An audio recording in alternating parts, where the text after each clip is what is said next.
आज महिला आरक्षण कानून में संशोधन से जुड़े 3 बिल पेश किए जाएंगे। इन बिलों में महिलाओं को लोकसभा और विधानसभा में 2029 से 33% आरक्षण देने का प्रस्ताव है। इसके लिए 3 दिन का विशेष सत्र भी बुलाया गया है। संशोधन बिल में लोकसभा सांसदों की संख्या अधिकतम 850 करने का प्रस्ताव है।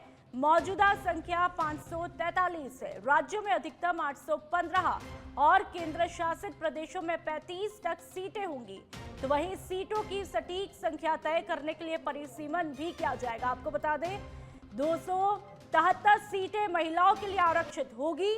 बिलों पर 16, 17 और 18 अप्रैल को चर्चा होगी, यानी कि आज से चर्चा शुरू हो जाएगी। बीजेपी, कांग्रेस समेत सभी दलों ने अपने सांसदों को संसद में मौजूद रहने का व्हिप भी जारी कर दिया है।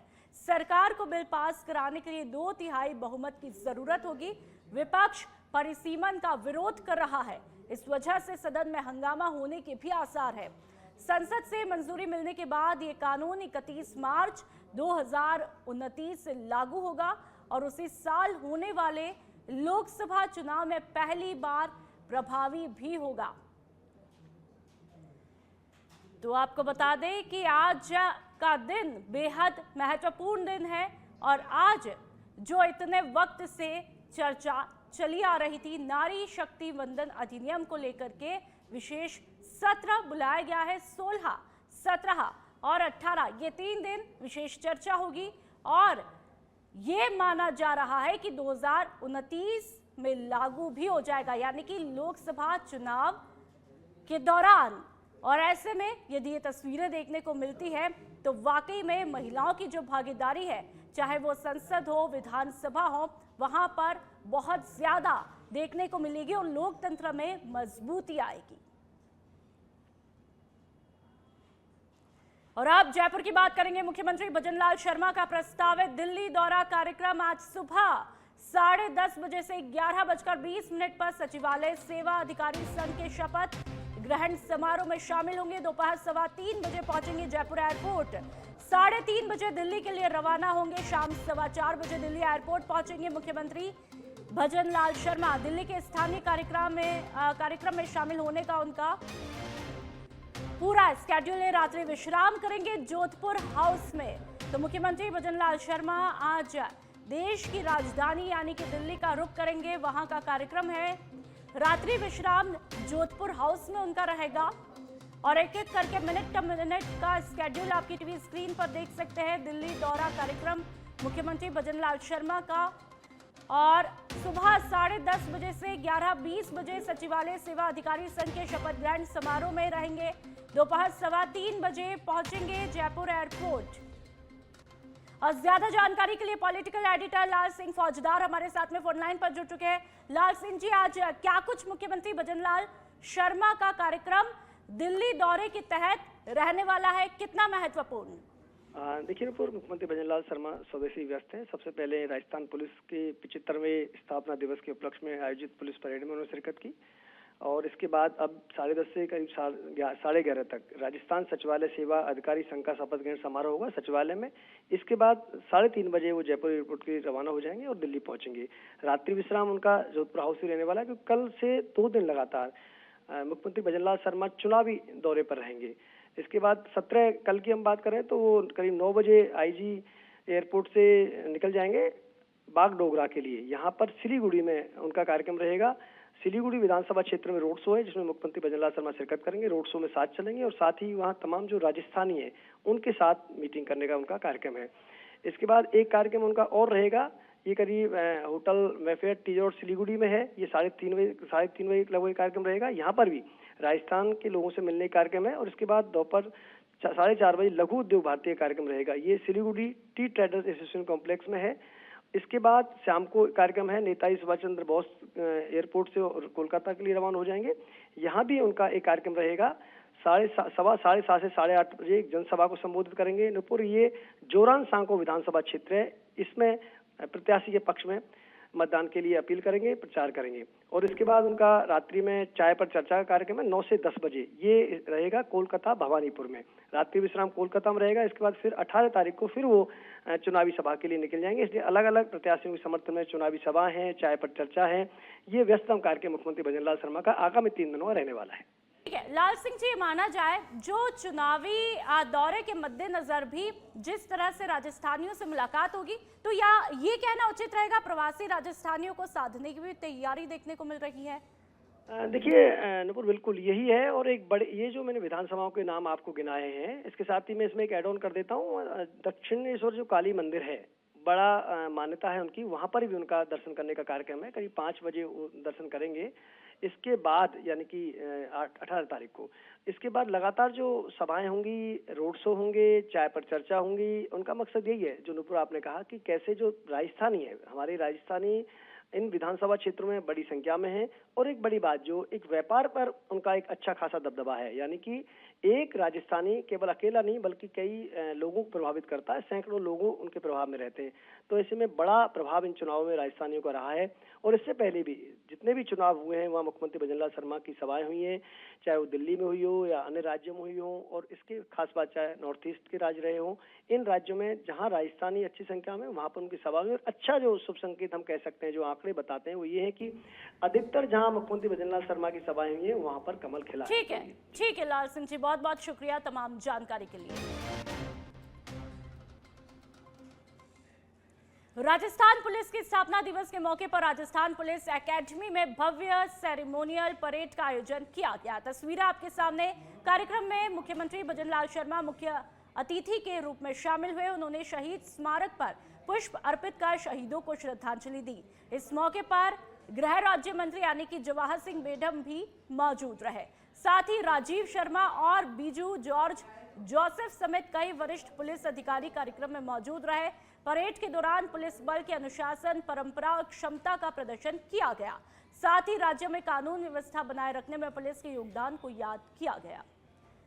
तो आपको बता दें, आज राजस्थान पुलिस का स्थापना दिवस बड़े ही जोश उत्साह के साथ में मनाया गया और मुख्यमंत्री भजनलाल शर्मा कार्यक्रम में मुख्य अतिथि के रूप में शिरकत करते हुए दिखाई दिए गए। आज का दिन राजस्थान पुलिस बल के लिए ऐतिहासिक दिन है, क्योंकि वर्ष 1949 में आज ही के दिन राजस्थान पुलिस एकीकरण अध्यादेश द्वारा राजस्थान पुलिस का एकीकरण किया गया था। वर्ष 1949 से 20,000 पुलिस बल के साथ चलते हुए हमने राज्य की विकास यात्रा में, शांति व्यवस्था में एवं अमन चैन बनाए रखने में निरंतर सफल प्रयत्न किया है। इस लंबी यात्रा में अनेकों उतार चढ़ाव को पार करते हुए आज राजस्थान पुलिस ने स्वयं को देश में महत्वपूर्ण एवं उत्कृष्ट पुलिस बल के रूप में स्थापित किया है। हमारा सौभाग्य है कि संगठित अपराधियों, तस्करी, भूमाफिया, साइबर क्राइम, महिलाओं व बच्चों के प्रति अपराधों में अंकुश लगाने के लिए पुलिस राजस्थान ने प्रभावी कार्रवाइयाँ की हैं। मैं हमारे माननीय मुख्यमंत्री महोदय को संपूर्ण राजस्थान पुलिस की ओर से यह आश्वासन देना चाहूँगा कि प्रदेश में शांति व्यवस्था एवं देश के संविधान के मूल्यों की रक्षार्थ राजस्थान पुलिस सदैव कटिबद्ध रहेगी। हम शांतिपूर्ण राजस्थान प्रदेश का नाम अक्षुण्ण रखेंगे एवं जनता के प्रति, इस मिट्टी के प्रति अपने फर्ज को सदैव प्राथमिकता पर रखेंगे। आज इस अवसर पर मैं अपने सभी उन पुलिसकर्मी जो हमारे रिटायर्ड पुलिसकर्मी हैं, पेंशनर्स हैं, उन सब को भी याद करना चाहूँगा कि उन्होंने लगातार जिस तरह से अपनी सेवाएं राजस्थान पुलिस को दी हैं, उसी की बदौलत आज देश के शीर्षस्थ पुलिस बल में राजस्थान पुलिस का नाम है। प्रदेश की कानून व्यवस्था की अहम जिम्मेदारी है। आप सभी इस जिम्मेदारी को निभाते हुए न केवल अपराधों पर अंकुश लगाने का काम कर रहे हैं, बल्कि पूरे प्रदेश को एक सुरक्षित और सुव्यवस्थित वातावरण प्रदान भी कर रहे हैं। अच्छी कानून व्यवस्था से राजस्थान की पहचान अब एक शांत प्रिय राज्य के रूप में बनी है। इससे प्रदेश की अर्थव्यवस्था को मजबूती मिल रही है, क्योंकि निवेशक और पर्यटक आत्मविश्वास के साथ यहां आ रहे हैं। राजस्थान की छवि भी सकारात्मक हो रही है। पुलिस व्यवस्था का उद्देश्य केवल अपराधियों को पकड़ना नहीं होता, बल्कि समाज में विश्वास, सुरक्षा, सहयोग का वातावरण बनाना भी होता है। यदि पुलिस और जनता के बीच दूरी हो तो कानून व्यवस्था मजबूत नहीं रह सकती। जब पुलिस और समाज एक दूसरे के साथ खड़े होते हैं तब एक सुरक्षित और विश्वासपूर्ण वातावरण बनता है। इसी भाव को हमें बनाने का काम करना है। आज के समय में जब साइबर अपराध, नशा और संगठित अपराध जैसी नई चुनौतियां सामने आ रही हैं, तब केवल पारंपरिक पुलिसिंग पर्याप्त नहीं है। इनके लिए आधुनिक तरीके से भी हमें चलना होगा। इन समस्याओं से निपटने के लिए समाज की सक्रियता, भागीदारी आवश्यक है। जागरूक नागरिक ही इन अपराधों के खिलाफ सबसे मजबूत दीवार बन सकते हैं। हमारी सरकार अपराध और भ्रष्टाचार रोकने की दिशा में जीरो टॉलरेंस की नीति पर पूरी दृढ़ता से काम कर रही है। डीग के पहाड़ी क्षेत्र में नव नियुक्त जिला कलेक्टर मयंक मनीष का मेवात दौरा आयोजित हुआ, जिसमें उन्होंने विभिन्न राजकीय कार्यालयों का निरीक्षण करके व्यवस्थाओं का जायजा लिया। दौरे के दौरान कलेक्टर ने उपखंड कार्यालय, तहसील, निर्वाचन शाखा, नगर पालिका और पंचायत समिति का विस्तृत निरीक्षण किया। उपखंड कार्यालय पहुंचकर उन्होंने एसडीएम न्यायालय में लंबित मुकदमों की पेंडेंसी की गहन समीक्षा की और जल्द निस्तारण के निर्देश दिए। इसके बाद वे पहाड़ी नगर पालिका पहुंचे, जहां आमजन से जुड़ी सेवाओं और व्यवस्थाओं की जानकारी ली। उन्होंने अधिकारियों को निर्देश दिए कि जनता को समय पर और पारदर्शी सेवाएं उपलब्ध कराई जाए। निरीक्षण के पश्चात कलेक्टर ने पंचायत समिति पहाड़ी में रात्रि चौपाल का आयोजन किया। इस दौरान उन्होंने आमजन की समस्याएं सुनी, जिनमें नल, बिजली, पानी, सड़क सहित अन्य मूलभूत सुविधाओं से जुड़े मुद्दे प्रमुख रहे। कलेक्टर ने संबंधित अधिकारियों को इन समस्याओं के जल्द समाधान के निर्देश दिए। और चलिए अब खबर कोटा के इटावा से। मोड़क थाना क्षेत्र में कमलापुर के पास मध्य प्रदेश नंबर की बोलेरो और कार के बीच आमने सामने जोरदार टक्कर हुई। टक्कर इतनी भयावह थी कि कार अनियंत्रित होकर सड़क किनारे गहरी खाई में जा गिरी। हादसे के बाद मौके पर अफरा तफरी मची और बड़ी संख्या में लोग वहां पर इकट्ठे हुए। दुर्घटना में नरेंद्र कला, विकास चौहान, महेश गुप्ता और ओम प्रकाश प्रजापत गंभीर रूप से जख्मी हुए। प्रत्यक्षदर्शियों के मुताबिक टक्कर इतनी तेज थी कि कार का अगला हिस्सा पूरी तरह से क्षतिग्रस्त हुआ। आसपास मौजूद लोगों ने तुरंत राहत कार्य शुरू करके घायलों को कड़ी मशक्कत के बाद बाहर निकाला और मोड़क अस्पताल पहुंचाया। डॉक्टरों ने प्राथमिक उपचार के बाद घायलों की गंभीर स्थिति को देखते हुए उन्हें कोटा रेफर किया। जानकारी के मुताबिक बोलेरो में करीब आधा दर्जन महिलाएं सवार थी, जिन्हें मामूली चोटें आई है और मौके पर ही प्राथमिक उपचार शुरू किया। सूचना मिलते ही पुलिस मौके पर पहुंची और घटनास्थल का जायजा लेकर के मामले की जांच शुरू कर दी है।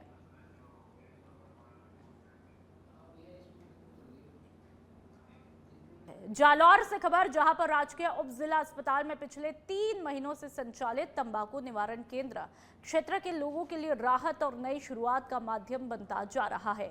राज्य सरकार की इस पहल का उद्देश्य युवाओं और आमजन को तंबाकू की लत से मुक्त कर स्वस्थ जीवन की तरफ प्रेरित करना है। केंद्र के माध्यम से अब तक 70 से ज्यादा लोगों ने गुटखा, बीड़ी और सिगरेट जैसी आदतों को छोड़ने में सफलता प्राप्त की है।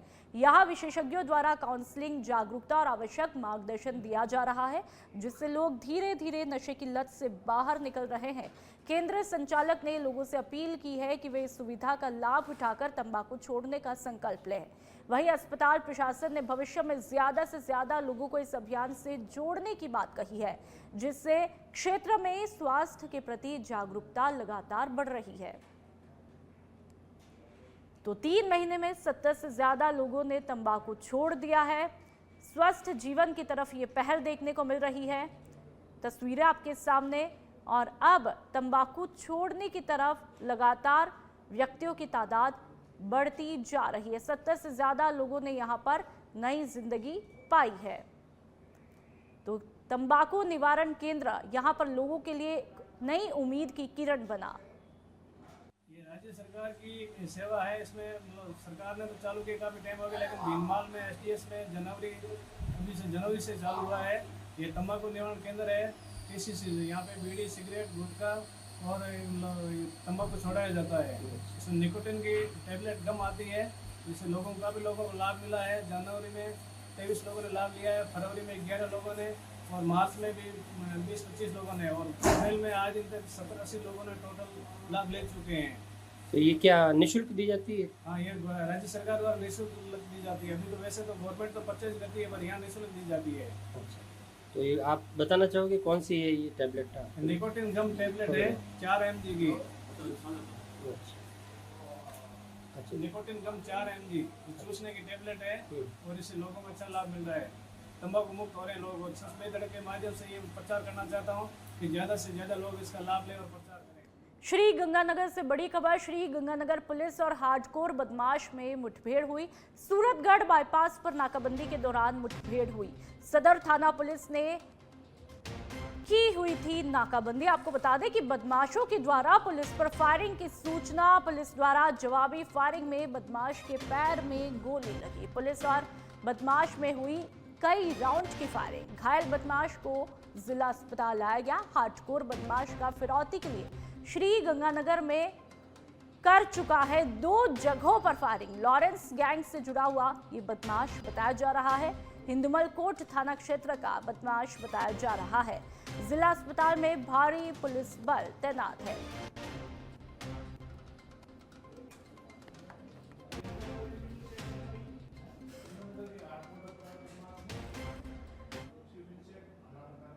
कोटा ग्रामीण पुलिस ने बड़ी कार्रवाई करते हुए लूट के मामले में 2 आरोपियों को गिरफ्तार किया है। इस कार्रवाई में भूपेंद्र सिंह हाड़ा की तत्परता अहम रही। पुलिस ने आरोपी बल्लू उर्फ बलराम भाट और देवेश भाट को गिरफ्तार किया। तस्वीरें देख लीजिए। मामले की कार्रवाई सुजीत शंकर के निर्देशन में की गई। जांच में सामने आया कि मुख्य आरोपी बल्लू उर्फ बलराम भाट पूर्व में पॉक्सो मामले में करीब 7 साल जेल रह चुका है। जेल के दौरान ही उसका संपर्क अन्य अपराधियों से होता है, जिसके बाद वह आपराधिक गतिविधियों में सक्रिय हुआ। पुलिस अब आरोपियों से पूछताछ कर रही है और मामले में अन्य संभावित संलिप्त लोगों की जांच भी की जा रही है। तो कनवास में 12 लाख की लूट का खुलासा हुआ। 2 आरोपी धर दबोचे गए। एएसआई की तत्परता से यह बड़ी सफलता हाथ लगी। तमाम आरोपी आप देख लीजिए, इनके चेहरे देख लीजिए आप, खाकी के चंगुल में है। तो एएसआई की तत्परता से यह बड़ी सफलता हाथ लगी है।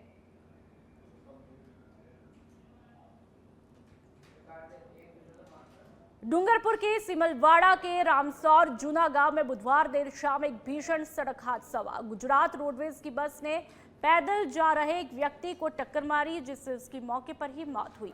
मिली जानकारी के मुताबिक गांव निवासी कला डामोर अपने बड़े बेटे की शादी की सूचना देने के लिए रिश्तेदारों और ग्रामीणों के यहां पर जा रहे थे। इसी दौरान डूंगरपुर से संतरामपुर की तरफ जा रही गुजरात रोडवेज बस ने उन्हें अपनी चपेट में लिया। टक्कर इतनी तेज थी कि उनकी मौके पर ही मौत हुई। घटना के बाद मौके पर लोगों की भीड़ जमा हुई और परिजनों में कोहराम मच गया। घर में जहां शादी की खुशियां थी, तो वहां पर अचानक से मातम छा गया। हादसे के बाद बस चालक और कंडक्टर बस को मौके पर छोड़कर फरार हुए। तो एक पल में खुशी यहां पर मातम में तब्दील हो गई। बांसवाड़ा के गोपीनाथ का गड़ा क्षेत्र में पिछले 1 महीने से पैंथर का आतंक लगातार बना हुआ था। वह लगातार गांव के पास आसपास घूमकर मवेशियों को अपना शिकार बना रहा था। अब तक वह एक गाय, एक श्वान और एक सियार का शिकार भी कर चुका था, जिससे ग्रामीणों में भय का माहौल था। वन विभाग की टीम ने स्थानीय ग्रामीणों, जीव दया समिति और जीव रक्षा दल के सहयोग से एक सुनियोजित रेस्क्यू अभियान चलाया। पैंथर को पकड़ने के लिए पिंजरे में बकरी को चारा बनाकर रखा गया। देर रात खेतों में पहुंचे पैंथर ने जैसे ही बकरी पर झपट्टा मारा, वह पिंजरे में कैद हुआ। ये रेस्क्यू ऑपरेशन भगोरा और गोपीनाथ का गड़ा के बीच खेतों में चलाया गया। पैंथर के पकड़े जाने के बाद क्षेत्र के लोगों ने राहत की सांस ली। वन विभाग अब उसे सुरक्षित जगह पर छोड़ने की तैयारी कर रहा है, ताकि भविष्य में इस तरह की घटनाओं से बचा जा सके। ये वीडियो आपके सामने, तो आप देखिए कि किस तरह से पैंथर का यहाँ पर रेस्क्यू किया गया और पिंजरे में कैद हुआ। आंध्र प्रदेश के कुरनूल में एक बोलेरो वाहन की टक्कर तेज रफ्तार लारी से हुई, जिसमें 8 लोगों की मौके पर ही मौत हो गई। ये तस्वीरें आप देख लीजिए। तस्वीरें देखकर ही आप अंदाजा लगा सकते हैं कि रोंगटे खड़े कर देने वाला हादसा हुआ होगा और करीब 12 लोग इसमें घायल भी हुए हैं। मृतकों की पहचान चिकमंगलुरु क्षेत्र के तीर्थयात्रियों के रूप में हुई। सभी लोग किसी धार्मिक यात्रा पर जा रहे थे, तभी यह दुर्घटना हुई।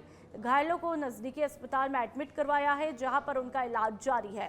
स्थानीय प्रशासन और पुलिस मौके पर पहुंचकर राहत और बचाव कार्य में जुटी है।